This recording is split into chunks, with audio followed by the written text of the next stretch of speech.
I'm sure if you've been on Roblox for a while, you've heard the name Electric State. The game was released in August of 2018 and visually clearly takes inspiration from Fallout. However, the genre of DarkRP originates from Gary's mod. However, this isn't the only DarkRP on Roblox, with Town of Greenwood and BloxRP also being DarkRPs. Electric State, however, is the most successful DarkRP on Roblox. However, Electric State is nearly 5 years old now and is somehow still the king of DarkRPs on Roblox, undergoing many changes, with a lot of the changes adding and removing tons of jobs. The map changing many times, the addition of a crafting system with recipes changing throughout the years multiple times, multiple different types of new guns, tons of new crates being added, removed, and changed, several tweaks to the combat system, vehicles, new cars. I could go on and on about all the changes.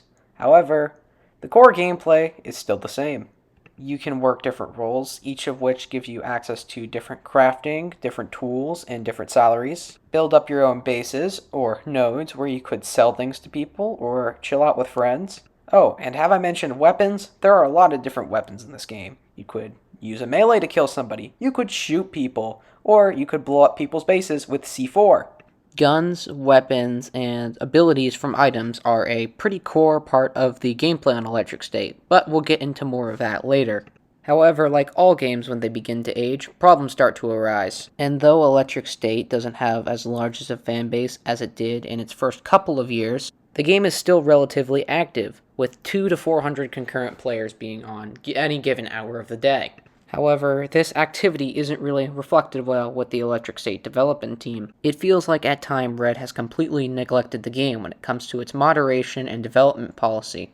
This approach to Electric State has made the game feel like a chore to play at times, with all the different problems making the game seem less and less appealing.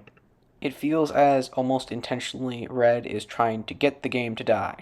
And all these glaring issues have led me to believe that Electric State has fallen from its former glory.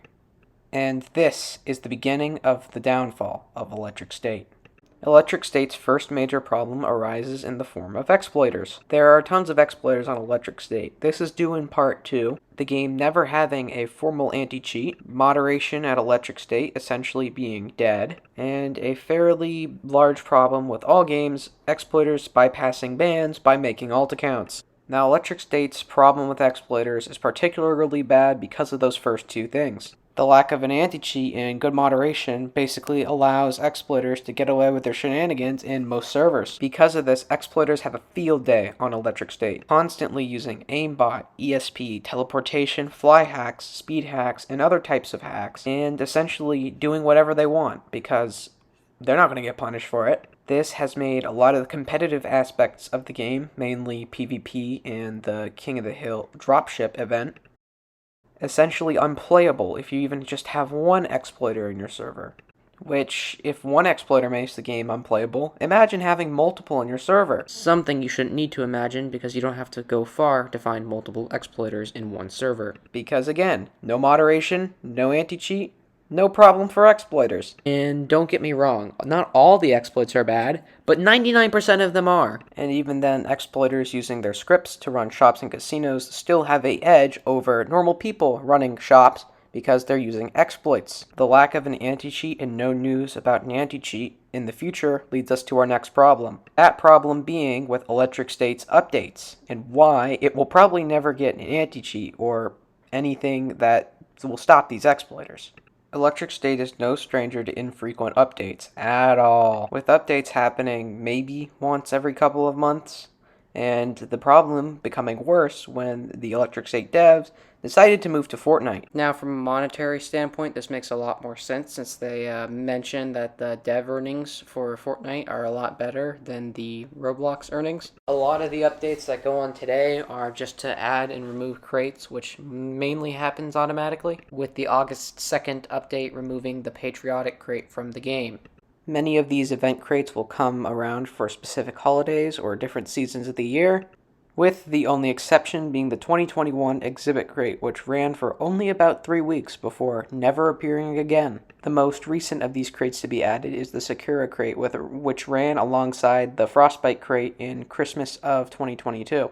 It is unsure whether the Sakura crate will return, but if it's anything like the Frostbite crate, it will probably will for this Christmas.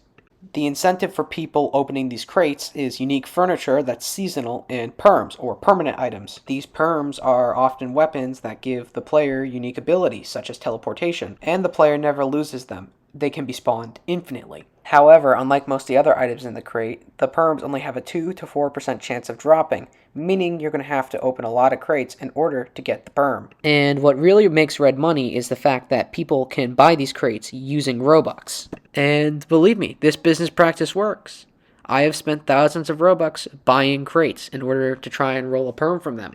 Other games like CSGO have an economy based off of rolling crates. Now, because these crates bring in a lot of money for the Electric State development team, Red chooses to make content, permanent items, and furniture for these crates rather than work on meaningful content updates. A couple examples of this are the drone camera glitch and the removal of barrels from the furniture menu, which is kind of annoying because there have been several whole new crates adding tons of different furniture items and tons of different weapons, all unique to the game since 2021. Both issues, while minor, have been affecting the game since 2021, which shows us really that Red would rather work on gacha crates for their game than actually fix parts of the game that need to be fixed. Though, to be fair to Red, there are content updates, they're just few and far between compared to the crates. And I feel like that's a reoccurring theme with Electric State. The fact that content updates to the game feel more focused on the crates and stuff people can win rather than fixing bugs or making new changes to the game. Red has a notorious problem for not fixing older things in Electric State. For example, some of the old melee weapons don't even work. The baton, hatchet, and wooden sword. You can be damaged using the Halloween scythe, which is not intentional, not to mention the other bugs I've mentioned so far. However, though it may seem that the crates do take priority over bug fixes, that doesn't mean they're bad. They add new stuff to the game that the community likes, and they help make the game not feel stale. Which moves on to my next point. Electric State is a really easy game to get bored of.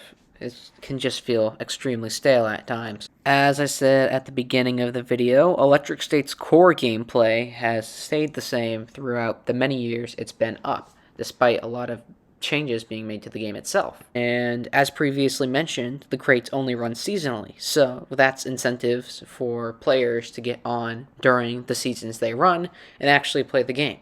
However, if you play the game long enough, you'll notice you'll be doing the same few things over and over again. Selling items, killing people, arguing if you're really easy to get into beef with, raiding bases, so on and so forth. Different jobs can make the experience feel different. For example, if you're a soldier, you make a lot more money, but you can't toggle PvP.